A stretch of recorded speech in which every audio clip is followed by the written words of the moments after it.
Assalamualaikum warahmatullahi wabarakatuh. Di sini saya akan menjelaskan penggunaan website healthcare. Nah, sebenarnya website healthcare itu apa sih? Kita bisa lihat penjelasannya di halaman tentang kita yang bisa dilihat dengan masuk halaman tentang kita ini.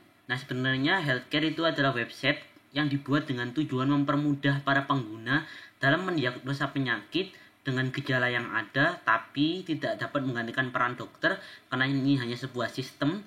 Kemudian mempermudah pengguna dalam cek ketersediaan kamar rumah sakit serta menambah ilmu tentang gaya hidup sehat dengan fitur blog. Jadi untuk healthcare mempunyai 3 fitur utama seperti yang saya jelaskan tadi. Nah, kita bisa masuk ke beranda lagi, halaman beranda dari website healthcare. Nah, untuk penjelasan lebih jelasnya kita bisa klik header yang ada di atas ini. Nanti akan diarahkan penjelasan dari masing-masing fitur. Yang pertama yaitu fitur sistem pakar. Sebenarnya sistem pakar itu apa? Sistem pakar adalah suatu sistem komputer yang bisa menyamai atau meniru kemampuan seorang pakar. Pakar yang dimaksud ialah orang yang mempunyai keahlian khusus yang dapat menyelesaikan masalah. Nah, untuk kasus kali ini yaitu diagnosa penyakit. Jadi contohnya yaitu sistem pakar pakar seorang dokter gitu. Nah, untuk sistemnya, sistem ini bekerja dengan mengumpulkan data tentang gejala-gejala yang dimiliki atau dirasakan oleh pasien, melakukan analisis dan pemeriksaan data, serta membandingkan data tersebut. Jadi nanti pasien akan mengisi formulir, kemudian formulir itu akan dianalisa oleh sistem dan akan menghasilkan diagnosa yang sesuai dengan gejala-gejala yang dirasakan oleh pasien. Kemudian fitur ini mempunyai kelebihan akurasi diagnosa yang tinggi, meningkatkan efisiensi waktu dan biaya, tersedia 24 jam dan menjadi panduan untuk masyarakat. Kekurangan tidak dapat menggantikan peran dokter pastinya, tidak mengambil faktor emosi pasien, basis pengetahuan yang terbatas, dan sangat ketergantungan pada teknologi. Jadi kalau diagnosanya tidak sesuai dengan sistem yang ada, nanti hasilnya tidak akan keluar gitu. Nah, semua data yang kami analisa dan proses data pada sistem kami, baik tentang gejala, penyakit, dan keputusan tindakan, semua kami ambil dari jurnal-jurnal yang terpercaya. Nanti saya akan perlihatkan jurnal-jurnal yang sudah kami data untuk menciptakan sistem pakar yang ada di website healthcare.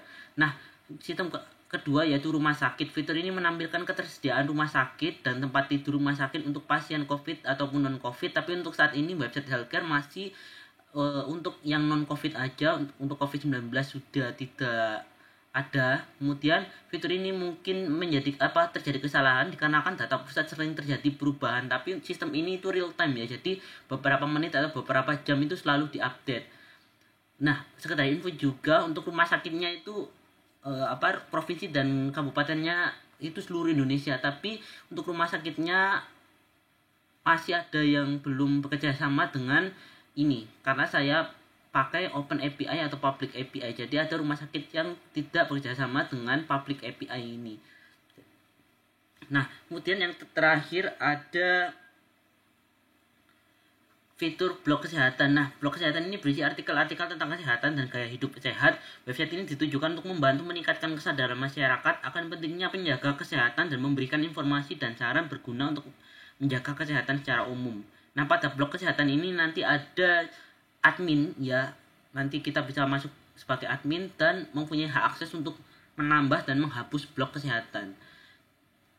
Nah, kelebihannya pasti meningkatkan kesadaran masyarakat akan kesehatan, menyediakan informasi yang berguna, mudah diakses dan dapat memberikan solusi atas masalah kesehatan.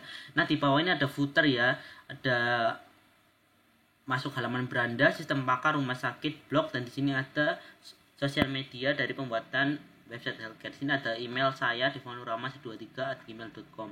Nah, kita langsung aja masuk ke fitur pertama yaitu sistem pakar mendiagnosa penyakit. Nah, sistem pakar yang kami buat itu ada pengelompokan penyakitnya itu masih 8 kelompok, tapi total dari seluruh penyakit itu ada 74. Jadi setiap kelompok ini berisi beberapa penyakit seperti infeksi ini ada 8 penyakit, kemudian mata ini sekian dan seluruh totalnya itu ada 74 penyakit. Mungkin di next di selanjutnya ya, upgrading website selanjutnya nanti akan ada tambahan pengelompokan penyakit lagi agar menambah data yang sekarang sudah ada gitu.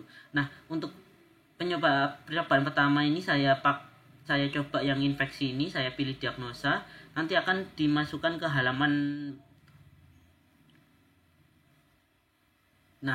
formulir diagnosa penyakit infeksi. Jadi contoh saja ya, di sini ada gejala-gejala yang akan diisi oleh pasien. Contoh saja pasien akan mengisi gejala demam, batuk, dan pilek.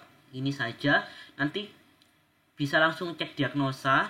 Nanti akan langsung dianalisa oleh sistem dan dihasilkan penyakit apa yang dirasakan oleh pasien dengan gejala-gejala yang sudah dimasukkan tadi. Nah, ternyata gejala demam, pilek, dan yang lainnya tadi itu merupakan nama penyakitnya itu influenza. Nah, untuk penjelasannya di sini ada, influenza adalah penyakit pernapasan akibat virus yang menginfeksi hidung, tenggorokan, dan paru-paru, bla bla bla. Dan kemudian pencegahannya juga ada untuk menyalakan vaksinasi flu, hidup bersih dan sehat, dan yang lain-lain. Kemudian pengobatan juga ada di sini, istirahat yang cukup, konsumsi bergizi, obat virus, dan lain-lain. Nah, untuk penjelasan lengkapnya bisa klik button yang warna kuning ini, nanti akan diarahkan oleh penjelasan dari penyakit influenza.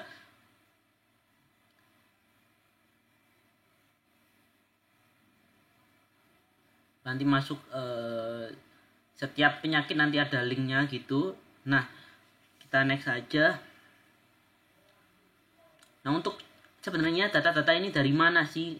Nah, tidak main-main ya, karena ini berhubung dengan kesehatan. Saya mengambil data-data di jurnal atau paper-paper yang terpercaya, di mana paper-paper atau jurnal tersebut sudah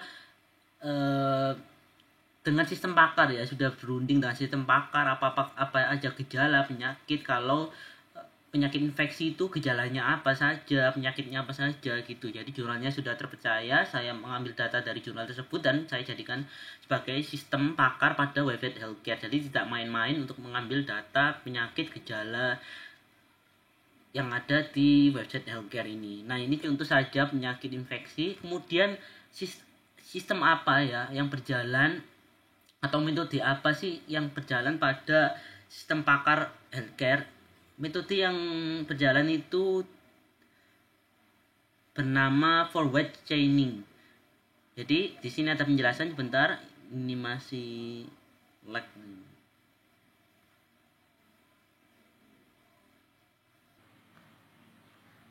Nah, sebenarnya metode yang digunakan pada sistem kita itu yaitu menggunakan forward chaining. Forward chaining itu apa? Di sini ada sedikit penjelasan ya tentang forward chaining.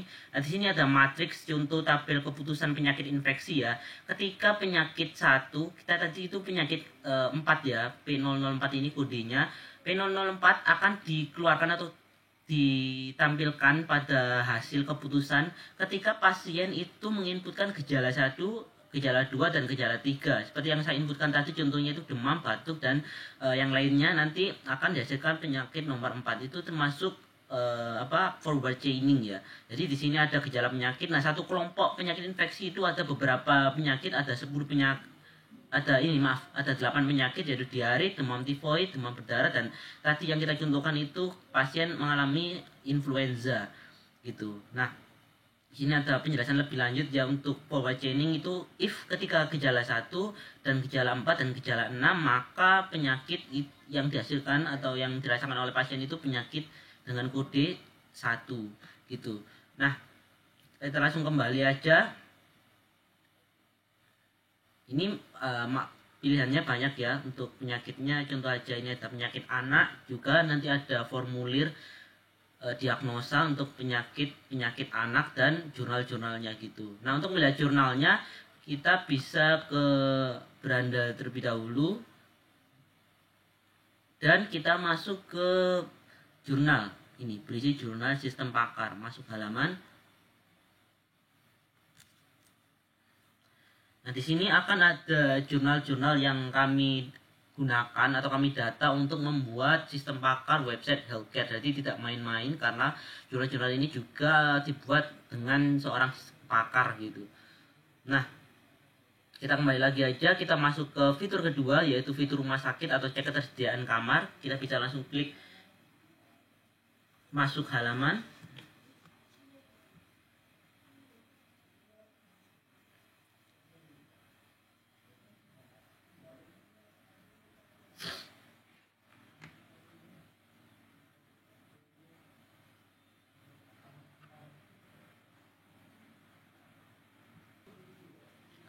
Nah, nanti kita akan disuguhkan ya pilihan provinsi di Indonesia, seluruh provinsi di Indonesia. Ini saya pakai public API. Nah, contoh saja Jawa Timur, kita masuk ke pilih provinsi Jawa Timur. Ini ada total 34 provinsi.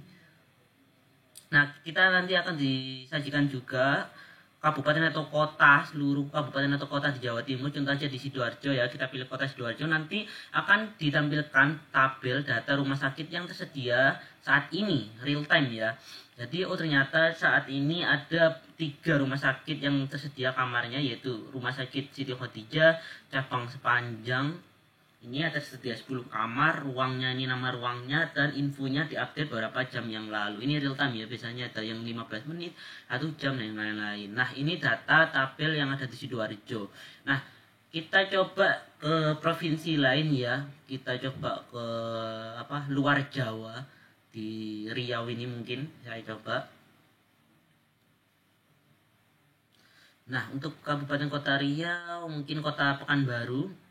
Kita cek tabel rumah sakit yang ada di kabupaten kota Pekanbaru. Nah, ternyata ini ya, ada 7 rumah sakit yang tersedia, namanya ini, nomornya ini, alamat lengkapnya ini, kemudian tersedia berapa kamar, dan diupdate terakhir 12 jam. Ini ada 33 menit yang lalu. Jadi real time ya. Nah, itu untuk fitur yang kedua. Nah, mungkin kita masuk ke fitur terakhir, yaitu blog kesehatan yang berisi artikel peduli kesehatan ya.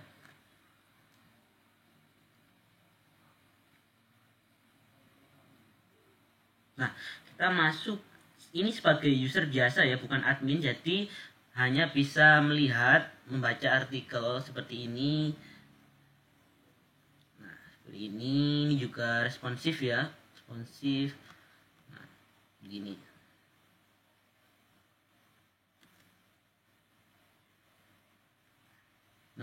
Nah, untuk admin sebagai admin, kita bisa login terlebih dahulu. Cara loginnya itu responsif juga ya.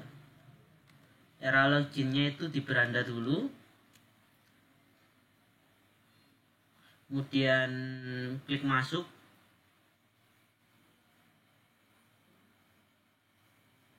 Nah, di sini bisa login menggunakan admin@gmail.com, kemudian passwordnya admin, masuk.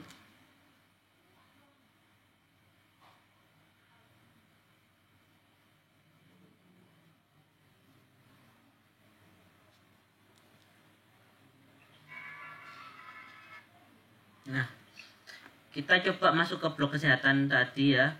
Untuk admin ini punya hak akses untuk menambahkan dan menghapus. Nah, ini bisa menghapus artikel, bisa membaca juga. Kita coba baca. Nah, ini coba kita copy aja ya. Kita mau buat yang baru. Kita tambah artikel. Ini kita copy saja. Ini kita random aja ya, random. Ini file gambar. Contoh aja ini ya, random, tambah.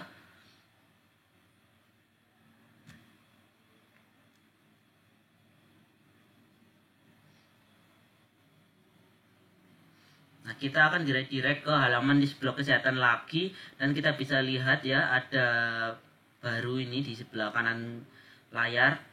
Untuk admin juga bisa menghapus artikel. Kita coba hapus langsung. Nah, langsung hilang ya karena dihapus. Nah, mungkin itu saja ya yang bisa dijelaskan. Oh ya, yang terakhir saya cek responsifnya di responsive viewer.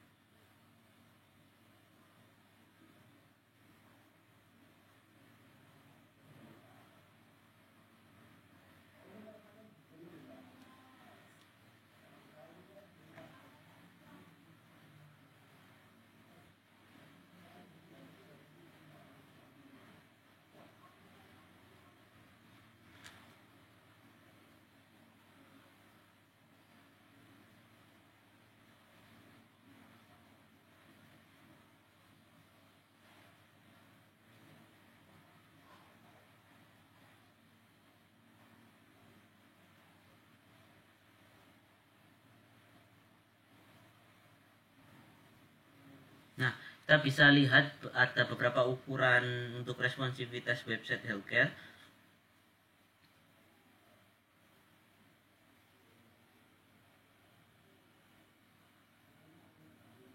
Ini maaf, laptop saya dari tadi nge-lag ya, berat banget, tidak kuat laptop saya untuk sambil record. Nah, ini mungkin ini saja yang responsivitasnya. Nah, kurang lebihnya saya mohon maaf ya. Saya ucapkan terima kasih. Wassalamualaikum warahmatullahi wabarakatuh.